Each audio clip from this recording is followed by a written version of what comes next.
Hello students, Cisco networking academy వారి networking essentials course చేస్తున్నాం కదా. సో దాంట్లో భాగంగా ఇప్పటి వరకు మనం నెట్వర్క్ సంబంధించి చాలా బేసిక్స్ నేర్చుకోవడం జరిగింది. అలానే రీసెంట్ గా మనం ఐపీ అడ్రసెస్, సబ్నెట్ మాస్క్ గురించి కూడా నేర్చుకున్నాం కదా. నెక్స్ట్ దాని కంటిన్యూషన్ కింద మాడ్యూల్ 9 చూడటం జరుగుతుంది. సో ఈ మాడ్యూల్లో మనం ఏ విధంగా మన సిస్టమ్ కి అడ్రసింగ్ అనేది ఇవ్వచ్చు, ఎస్పెషల్లీ డైనమిక్ అడ్రసింగ్ ఏ విధంగా ఇవ్వచ్చు అనేది మనం తెలుసుకుందాము. సో దానికోసం ఇక్కడ మనం ఉపయోగించే టెక్నిక్ ఏంటంటే DHCP. Okay, so dynamic host configuration protocol ద్వారా మన సిస్టమ్స్ కి ఐపీ అడ్రస్ ని డైనమిక్ ఇవ్వచ్చు అనమాట. సో అది ఎలా చేయాలనేది ఒకసారి చూద్దాము. సో ముందుగా మనకి అడ్రసింగ్ ఇచ్చే విధానంలో రెండు రకాలు ఉంటాయి. ఒకటి స్టాటిక్ అడ్రసింగ్, రెండోది dynamic addressing. So static addressing లో ఏంటంటే ఇక్కడ మీరు స్క్రీన్ మీద చూస్తున్న విధంగా ఎప్పుడైతే మనం మన సిస్టమ్ కి సంబంధించిన ఐపీ అడ్రస్ ని సెట్టింగ్ చేయాల్సిన అవసరం వస్తుందో, ఈ డైలాగ్ బాక్స్ ఓపెన్ చేసిన తర్వాత ఇక్కడ మనకి రెండు ఆప్షన్స్ ఉంటాయి చూడండి. నేను ఇక్కడ మీకు చూపించడానికి ప్రయత్నం చేస్తాను. Okay, so obtain and IP address automatically ఉంది కదా. సో ఇది కనుక మనం సెట్టింగ్ చేసి ఉంచామనుకోండి, సో మనకి సిస్టమ్ కి సంబంధించిన ఐపీ అడ్రస్ అనేది ఆటోమేటిక్ గా మన రూటర్ దేనికైతే కనెక్ట్ అవుతాం దాని నుంచి వచ్చేస్తుంది అనమాట.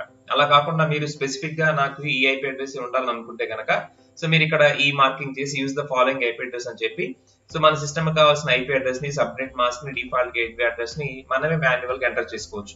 సో ఈ విధంగా కనుక మనం మాన్యువల్ గా ఎంటర్ చేసుకుంటే దాన్ని స్టాటిక్ అడ్రసింగ్ అంటారు. ఓకే, సో ఈ స్టాటిక్ అడ్రసింగ్ లో ఏంటంటే మనం ప్రతి సిస్టమ్ లోకి కూడా మాన్యువల్ గా ఈ అడ్రసెస్ ఇన్ఫర్మేషన్ ని మనం టైప్ చేసి సేవ్ చేయాలి. అప్పుడు ఆ సిస్టమ్ కి అడ్రస్ అనేది అసైన్ అవుతుంది అనమాట.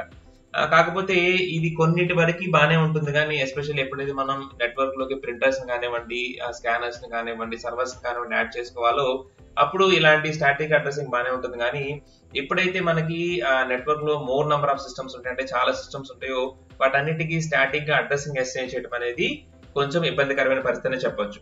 సో ప్రతి దానికి కూర్చొని మనం మాన్యువల్ గా కాన్ఫిగర్ చేయాలంటే కొన్నిసార్లు మనం అడ్రస్ పొరపాటు తప్పించామనుకోండి, అంటే ఒక సిస్టమ్ కి ఇచ్చిన ఐపీ అడ్రస్ మళ్ళీ ఇంకో సిస్టమ్ కి ఇచ్చామనుకోండి, ఐపీ కాన్ఫ్లిక్ట్ వస్తుంది నెట్వర్క్ లో. అప్పుడు మనకి ఆ సిస్టమ్స్ కి నెట్ రాదనమాట. సో అందుకని ఐపీ అడ్రస్ ని మనం స్టాటిక్ ఇచ్చే క్రమంలో కొంత లిమిటేషన్ ఉంటుంది అనమాట. ఎప్పుడైతే మనకి నంబర్ ఆఫ్ సిస్టమ్స్ తక్కువగా ఉంటాయి అప్పుడు మనం చేయొచ్చు, కానీ ఎప్పుడైతే మోర్ నంబర్ ఆఫ్ సిస్టమ్స్ ఉంటాయో అప్పుడు స్టాటిక్ ఐపీ అడ్రస్ ఇస్తే కనుక మనకి చాలా టైం తీసుకుంటుంది, అలానే ఎర్రర్స్ జరిగే అవకాశం కూడా ఉంటుంది. సో అటువంటి సిచ్యువేషన్ లో సిస్టమ్స్ కి అడ్రస్ అనేది మనం ఎటువంటి మాన్యువల్ కాన్ఫిగర్ చేయకుండానే ఆటోమేటిక్ అసైన్ అవ్వాలనుకుంటే కనుక డిహెచ్సిపి మనం ఉపయోగించుకోవచ్చు. ఓకే, సో డిహెచ్సిపి అంటే dynamic host configuration protocol. So దీని ద్వారా మనం ఐపీ అడ్రసెస్ ని ఎటువంటి మాన్యువల్ కాన్ఫిగరేషన్ చేయకుండా మనం ఏదైతే సిస్టమ్ ని రూటర్ కి కనెక్ట్ చేస్తామో ఆ రూటర్ ద్వారా ఆటోమేటిక్ గా సిస్టమ్స్ కి IP addresses, subnet mask, gateways అన్ని కాన్ఫిగరేషన్ సంబంధించిన ఇన్ఫర్మేషన్ మొత్తం ఆటోమేటిక్ వచ్చేస్తుంది అనమాట. ఓకే, సో దీని వల్ల మనకి మెయిన్ అడ్వాంటేజ్ ఏంటంటే ప్రతి సిస్టమ్ దగ్గర కూర్చొని మనం కాన్ఫిగర్ చేయాల్సిన అవసరం లేదు. అలానే ఈ సిస్టమ్ కి అసైన్ చేసిన ఐపీ అడ్రస్ ఇది ఫిక్స్డ్ గా ఉండదు. మనం ఇంకొకసారి అంటే సిస్టమ్ ని రీబూట్ చేసినా కానీ, లేకపోతే పర్టికులర్ పీరియడ్ ఆఫ్ టైం అయిపోయిన తర్వాత మళ్ళీ ఫ్రెష్ గా ఇంకో ఐపీ అడ్రస్ అనేది మనకి అసైన్ అవుతూ ఉంటుంది. సో ఈ విధంగా ఏంటంటే మనకి చాలా బర్డెన్ తగ్గింది ఎప్పుడైతే మనం మన సిస్టమ్స్ కి డైనమిక్ గా ఐపీ అడ్రస్ ని అసైన్ చేస్తాం. ఓకే, ఇకపోతే ఈ డైనమిక్ గా అడ్రస్ ని అసైన్ చేయాలంటే అసలు ఏం జరిగిందంటే ఇక్కడ మనం చూడొచ్చు, ఎప్పుడైతే మన నెట్వర్క్ లోని సిస్టమ్స్ కి డిహెచ్సిపి ద్వారా మనం అడ్రస్ అసైన్ చేయాలనుకుంటున్నామో మన నెట్వర్క్ సంబంధించి ఒక డిహెచ్సిపి సర్వర్ అవసరమైంది. ఓకే, సో ఈ డిహెచ్సిపి సర్వరే మన సిస్టమ్ లో ఉన్నటువంటి మన నెట్వర్క్ లో ఉన్న సిస్టమ్స్ అన్ని కూడా ఐపీ అడ్రసెస్ ని డైనమిక్ గా అసైన్ చేస్తుంది. సో ఈ డిహెచ్సిపి సర్వర్ సంబంధించిన సాఫ్ట్వేర్ ఎక్కడ ఉంటుందంటే ఏదైతే మనం మన నెట్వర్క్ కు సంబంధించిన రూటర్ కి కనెక్ట్ అయి ఉంటామో ఆ రూటర్ లో మోస్ట్లీ ఈ డిహెచ్సిపి సర్వర్ సాఫ్ట్వేర్ ఉంటుంది అనమాట. ఎందుకంటే ఆ రూటరే రిమైనింగ్ అన్ని సిస్టమ్స్ కూడా ఒక నెట్వర్క్ ప్రొవైడ్ చేస్తూ ఉంటది కాబట్టి దాని దగ్గరే మనకి ఈ డిహెచ్సిపి ఫెసిలిటీ ఉంటుంది.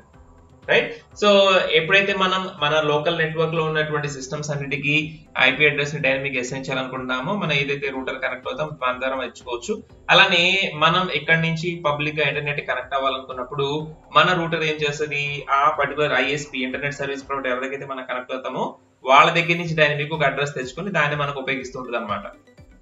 ఓకే, సో మనకి ఇప్పుడు ఈ డిహెచ్సిపి చేయాలి అంటే మనకి కాన్ఫిగరేషన్ జరిగే మేజర్ స్టెప్స్ ఏంటి అంటే ఒకసారి ఇక్కడ మనం చూద్దాము. మన క్లయింట్ ఏదైతే మన డిహెచ్సిపి క్లయింట్ అంటే మన సిస్టమ్ అనమాట, డిహెచ్సిపి సర్వర్ అంటే మన రూటర్ అనమాట. సో ఇక్కడ జరిగే ప్రాసెస్ ఏంటంటే కొన్ని స్టెప్స్ ఇక్కడ చెప్పడం జరిగింది. సో ఎప్పుడైతే మనం సిస్టమ్స్ ని ఆన్ చేస్తామంటే బూట్ చేస్తామో మన సిస్టమ్ నెట్వర్క్ లోకి కనెక్ట్ అవ్వడానికి ప్రయత్నం చేస్తుంటుందో అక్కడ జరిగే స్టెప్స్ ఏంటంటే ఫస్ట్ మన సిస్టమ్ డిహెచ్సిపి డిస్కవర్ అనే ఒక మెసేజ్ ని బ్రాడ్కాస్ట్ చేస్తుంది నెట్వర్క్ లోకి. ఓకే, అంటే ఎవరైనా డిహెచ్సిపి సర్వీస్ ని ప్రొవైడ్ చేస్తున్నారా, ఎవరైనా నాకు ఐపీ అడ్రస్ ని డైనమిక్ గా అసైన్ చేస్తారా అని ఒక మెసేజ్ పాస్ చేస్తుంది. సో అది ఆ బ్రాడ్కాస్టింగ్ అనే నెట్వర్క్ మొత్తం వెళ్ళిపోయింది కదా, ఈ నెట్వర్క్ లో మనకి డిహెచ్సిపి సర్వర్ ఉంటుంది కదా, అది వినిద్ది అనమాట. అది విని ఇదిగోండి నేను డిహెచ్సిపి సర్వీస్ ప్రొవైడ్ చేస్తున్నాను అందరికీ అని చెప్పి డిహెచ్సిపి ఆఫర్ అని ఒక రిప్లై ఇచ్చింది అనమాట. ఓకే, అంటే ఎవరైతే డిహెచ్సిపి ద్వారా ఐపీ అడ్రస్ కావాలనుకో నేను ప్రొవైడ్ చేస్తాను అని చెప్పి అది ఒక రిప్లై ఇచ్చింది. సో రిప్లై ఇచ్చిన వెంటనే మన సిస్టమ్ ఏం చేస్తుంది, it request for the DHCP. Okay, నాకు ఒక ఐపీ అడ్రస్ కావాలి డిహెచ్సిపి ద్వారా అని చెప్పి మన క్లయింట్ అంటే మన సిస్టమ్ ఆ డిహెచ్సిపి సర్వర్ ని రిక్వెస్ట్ చేస్తుంది. సో దానికి అక్నాలెడ్జ్మెంట్ కింద డిహెచ్సిపి అక్నాలెడ్జ్మెంట్ వచ్చి ఒక మెసేజ్ పంపించి అలానే మనం అడిగినట్లుగా మన సిస్టమ్ కి ఒక ఐపీ అడ్రస్ ని అసైన్ చేస్తుంది అనమాట డిహెచ్సిపి సర్వర్. సో ఇదంతా కూడా మనకి తెలియకుండానే ఫ్రాక్షన్ ఆఫ్ సెకండ్స్ లో జరిగిపోతూ ఉంటది. దీనివల్ల ఏంటంటే మనం ఎటువంటి మాన్యువల్ కాన్ఫిగరేషన్ చేయాల్సిన అవసరం లేకుండానే మన సిస్టమ్ కి ఐపీ అడ్రస్ అనేది వచ్చేస్తుంది అనమాట.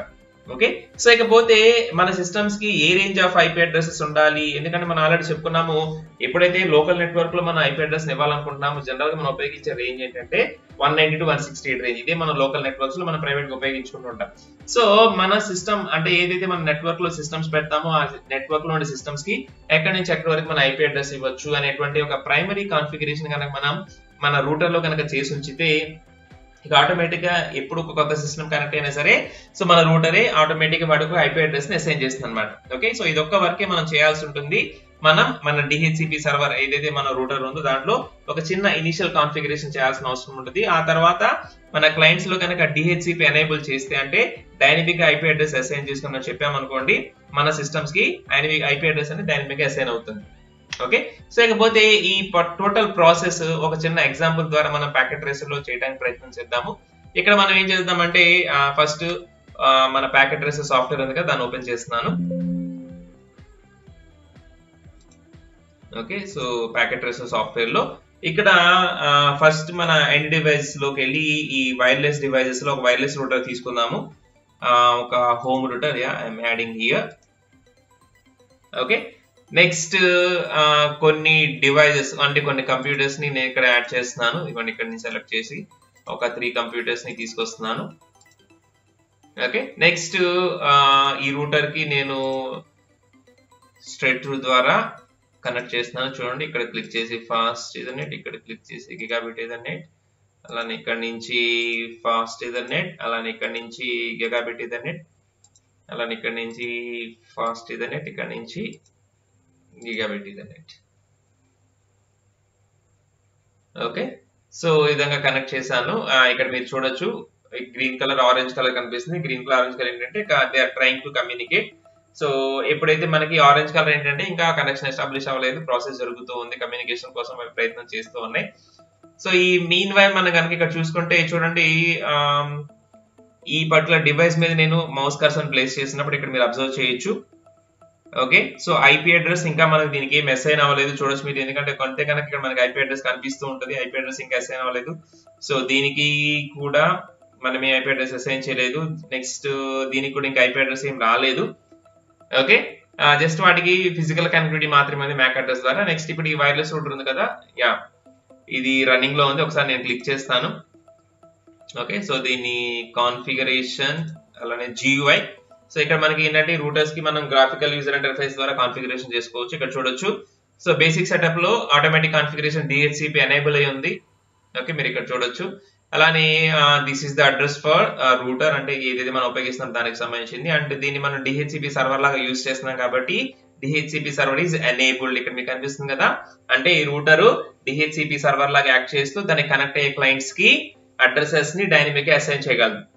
ఓకే, అలానే ఈ అడ్రస్ ఎక్కడి నుంచి ఎక్కడి దాకా ఇవ్వాలని మనం ఇక్కడ రేంజ్ సెట్ చేసుకోవచ్చు. ఇక్కడ 190 to 168.0.100 నుంచి తన కనెక్ట్ అయ్యే క్లయింట్స్ కి అది అడ్రస్ అసైన్ చేయొచ్చు. ఎక్కడ దాకా ఇవ్వచ్చు అంటే 149 దాకా, అంటే మాక్సిమం ఒక 50 యూజర్స్ కి ఇది ఐపీ అడ్రస్ ఇచ్చేలా ఇక్కడ సెట్టింగ్ అనేది చేయబడింది అనమాట. మనకు కావాలంటే చేంజ్ చేసుకోవచ్చు. ఓకే, సో ఇక్కడ మనం డిహెచ్సిపి ఎనేబుల్ చేసి ఉంచాము. సో డిహెచ్సిపి ఎనేబుల్ చేసి ఆల్రెడీ మన రూటర్ కాన్ఫిగర్ అయ్యింది. అయినప్పటికీ మన సిస్టమ్స్ కి ఇంకా ఐపీ అడ్రస్ రాలేదు. ఎందుకని మన సిస్టమ్స్ లో కూడా మనం డిహెచ్సిపి సర్వీస్ ని ఎనేబుల్ చేసుకొని ఉంచాలి. డిహెచ్సిపి ద్వారా ఐపీ అడ్రస్ అసైన్ అవ్వాలి కదా. సో అందుకని ఈ సిస్టమ్ మీద క్లిక్ చేసి go to config and here you can see gateway IP4 ఎలా ఉంది, ఇక్కడ స్టాటిక్ అని ఇచ్చాం, కానీ మనం డైనమిక్ రావాలి కదా. So click on DHCP. Okay, so click చేసిన వెంటనే అది ప్రయత్నం చేస్తూ ఉంటుంది. ఇదిగో డిఫాల్ట్ గేట్వేకి కనెక్టింగ్ అవుతుంది. సో చూద్దాం, కనెక్ట్ అయిన వెంటనే IP అడ్రస్ అసైన్ అవుతుందా. ఓకే, సి 192.168.0.100 అనేది ఇక్కడ మనకి IP అడ్రస్ గా వచ్చేసింది. ఇందాక లేదు, ఇప్పుడు వచ్చేసింది చూసారా. కావాలంటే ఇప్పుడు పక్క సిస్టమ్స్ చూద్దాము. సో ఇక్కడ చూడండి, ఈ సిస్టమ్ కి IP అడ్రస్ ఇంకా అసైన్ అవ్వలేదు, నాట్ సెట్ అని కనిపిస్తుంది కదా.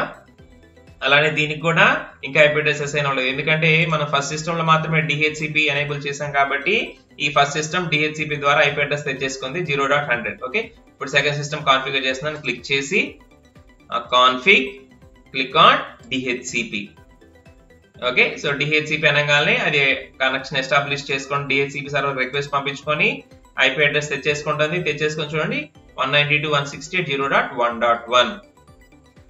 ఓకే, అలానే థర్డ్ సిస్టమ్ కూడా క్లిక్ చేసి config DHCP and it is trying to connect to 192.168.0.1 and దీనికి కూడా IP అడ్రస్ వచ్చేస్తుంది 192.168.0.102. ఓకే, ఇక్కడ మనం ఏం చేయలేదు, జస్ట్ DHCP ఎనేబుల్ చేసిన వెంటనే ఆ DHCP సర్వర్ వీటికి IP అడ్రస్ అసైన్ చేసేసింది. Okay, so this one is 100 and this one is 101 and this one is 102. Okay, so మరి ఇవన్నీ కూడా ఒకే నెట్వర్క్ లో కదా, ఒకదాని నుంచి ఒకటి కమ్యూనికేషన్ అవుతుందా లేదా మనం చెక్ చేసుకోవాలి, ఎందుకంటే IP అడ్రస్ అసైన్ అయిపోయింది కదా. సో గుర్తుపెట్టుకోండి, ఇది 100, ఇది 102 అండ్ 102 కదా. సో నేను ఒక PC నుంచి ఇంక మిగతా వాటిని కమ్యూనికేట్ చేయడానికి ప్రయత్నం చేద్దాము. ప్రోగ్రామింగ్ కి వెళ్ళిపోయి డెస్క్టాప్ కి వెళ్ళిపోయి click on command prompt. Okay, so here I can also check my ipconfig command కొడితే చూడండి ఈ సిస్టమ్ కి అసైన్ చేయబడినటువంటి IP అడ్రస్ ఇది. ఓకే, సో నెక్స్ట్ ఇప్పుడు నేను పింగ్ చేస్తున్నాను రిమైనింగ్ 2 సిస్టమ్స్ కి ఇది కనెక్ట్ అవుతుందా లేదా. Yeah, we are getting reply. So ఎప్పుడైతే రిప్లై వస్తుందో దాని మీనింగ్ ఏంటి, ఆ సిస్టమ్ తో మనం కమ్యూనికేషన్ ఎస్టాబ్లిష్ చేయగలిగాము. అక్కడ నుంచి మనకి మెసేజెస్ అన్ని ఇక్కడ నుంచి అక్కడికి ట్రాన్స్ఫర్ అవుతుంది. ఓకే, సో ఫస్ట్ సిస్టమ్ నుంచి నేను చేశాను, క్లోజ్ చేస్తున్నాను. ఇప్పుడు సపోజ్ థర్డ్ సిస్టమ్ దగ్గరికి వెళ్తున్నాను, క్లిక్ చేశాను desktop command prompt. Okay, so దీనికి సంబంధించిన IP అడ్రస్ ఏంటి 102. ఓకే, ఇప్పుడు మనం 100 కి కనెక్షన్ ఎస్టాబ్లిష్ చేద్దాం 168.0.100. Okay, see we are getting the reply. అంటే ఏంటంటే ఈ 3 సిస్టమ్స్ కూడా ఒకే నెట్వర్క్ లో మనం కనెక్ట్ చేసి ఉంచాం కాబట్టి ఆ 3 కూడా కమ్యూనికేషన్ చేసుకోగలుగుతాయి. అంటే ఏంటంటే వాటి మధ్య మనం సక్సెస్ఫుల్ గా IP అడ్రస్ అసైన్ చేయగలిగాము, కమ్యూనికేషన్ తీసుకురాగలిగాం అన్నమాట. ఓకే, సో ఈ విధంగా మనం సిస్టమ్స్ లో DHCP ని ఎనేబుల్ చేయడం ద్వారా డైనమిక్ IP అడ్రస్ ని అసైన్ చేసుకోవచ్చు. ఓకే, సో ఇది మనకి 9th మాడ్యూల్, చాలా చిన్న మాడ్యూల్. ఇక్కడ మనం చేసేది ఏంటంటే సో DHCP సర్వీస్ ద్వారా మనం సిస్టమ్స్ కి డైనమిక్ గా IP అడ్రస్ అసైన్ చేయొచ్చు అన్నమాట. ఓకేనా, రైట్.